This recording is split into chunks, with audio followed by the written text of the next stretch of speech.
waktu itu perdebatannya bergeser bahwa kementerian ini harus menjadi kementerian semua agama, melindungi semua umat beragama. Ada yang tidak setuju, kementerian ini harus kementerian agama Islam, karena kementerian agama itu adalah hadiah negara untuk umat Islam. Saya bantah, bukan.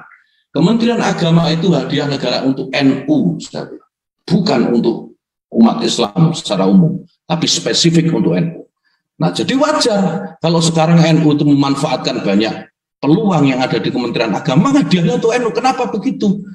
Kementerian Agama itu muncul karena pencoretan 7 kata dalam Piagam Jakarta.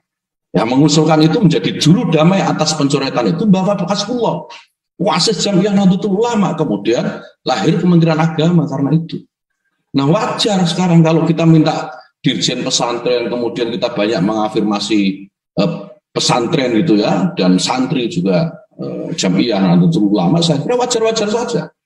Wajar-wajar saja, itu tidak ada yang salah. Nah, ada lagi yang protes loh, tapi kenapa itu kok mengafirmasi juga Kristen, Katolik, Hindu, Buddha? Saya bilang, NU itu banyak besar. NU itu banyak umatnya, jamaahnya banyak dan besar secara fisik badannya.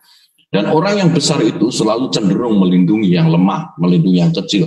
Dan itu sifat NU. NU itu di mana-mana, itu pengen melindungi yang kecil.